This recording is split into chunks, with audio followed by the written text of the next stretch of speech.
linguistic objects, elfish.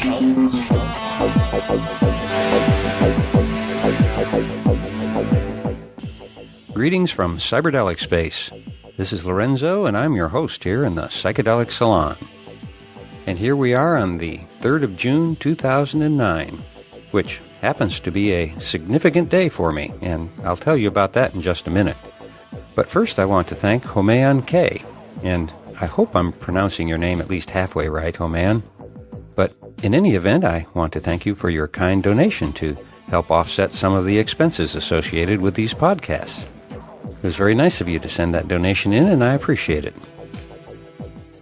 After today's talk, I'll have an announcement about next week's podcast, along with a few other items. But first, let's get on with today's program, which is yet another talk by Terence McKenna. However, I guess I should first mention that I'm kind of running out of new McKenna talks to play. And as you will soon hear, some of the topics that Terence touches on in today's podcast have been touched on by him in one or more of the 70 or so of his talks that I've already podcast. Now, this particular lecture is one that can be found on the net under a variety of titles, the main one being Vision Plants. I think I got over 100 hits when I searched for MP3s of Terence with that title. However, in a move that I'm sure will infuriate scholars for years to come, I'm going to once again rename one of his talks. So I've titled today's podcast, Shamanism and the Archaic Revival. But I'm sure that you'll be able to come up with an even better title if you think about it. Now, after we hear this talk, I'll be back with a few more comments and several emails from fellow saloners. But first, here is Terence McKenna talking sometime back, 15 or 20 years or so ago, about shamanism and the archaic revival that is now well underway.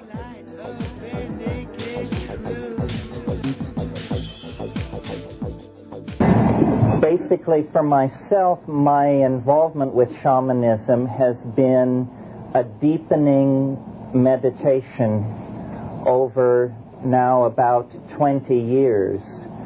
And it seems to me very fruitful because it continues to change and integrate itself ever more deeply into the meaning of reality at large.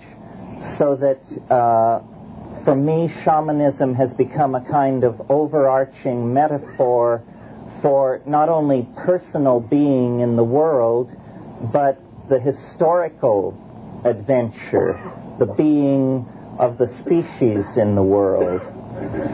So I want to talk about it today, and as an advocate, I want to make it seem indispensable to living a life of right reason in the world.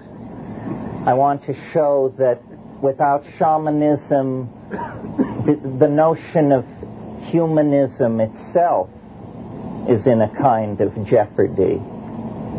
And probably most of us can find ourselves in agreement with that. But then I want to leave most of us behind and go further and suggest that this humanness rooted in shamanism is a humanness ultimately rooted in very complex symbiotic relationships with plants and chemicals in the environment. Want to argue, in fact, that people without plants are in a state of potential neurosis, a state of existential wanting, and that, in fact, part of the Western dilemma is the sense of abandonment that followed with the breaking off of these symbiotic relations with vision-producing plants that characterized the rise of Western monotheism and even more characterized the rise of modern society. But let me return then to the origins, because this is where I think the case can be made. My interpretation of the time we're living through and this amorphous movement that we all somehow in some way are a part of, which calls itself the New Age or what have you. I call it the Archaic Revival.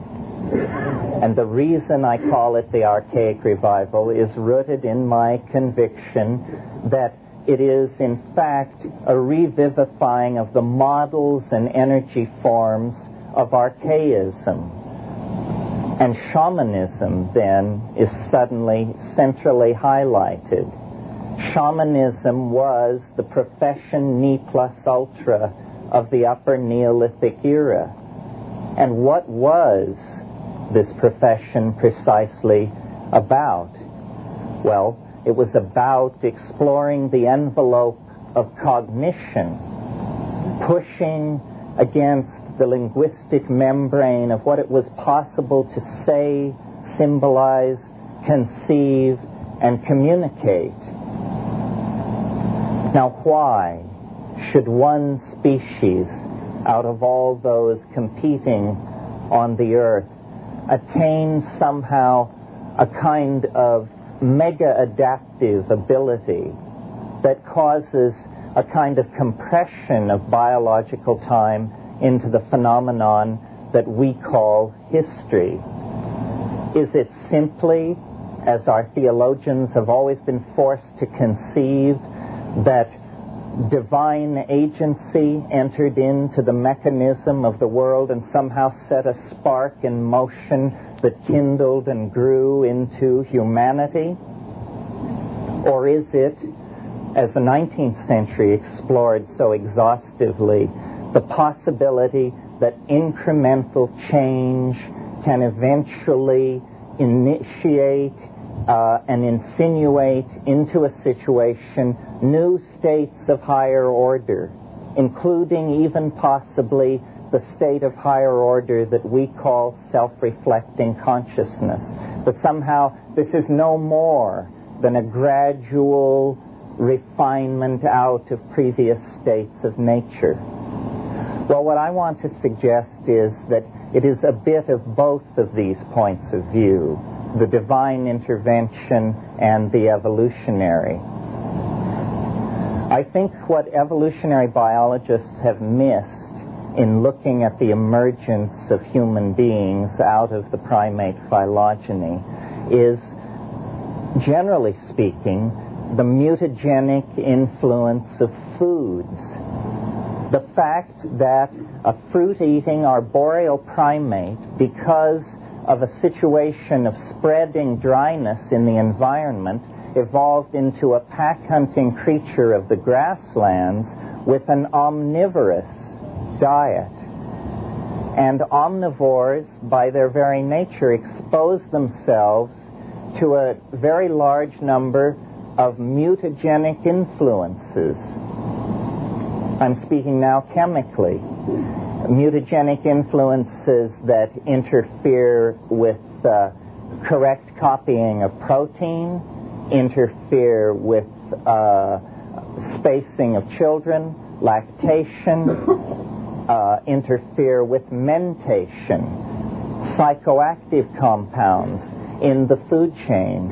And it's very interesting that as human beings transform themselves into omnivorous pack-hunting omnivores, you begin to see the first faint stirrings of self-reflection. You begin to get the fire pits and later the chipped flint leavings of earliest Neolithic human tool-making. What this says to me is that there was a unique confluence of factors present in the evolutionary situation that were capable of kindling this ontological transformation of what had previously been the animal mind. And what I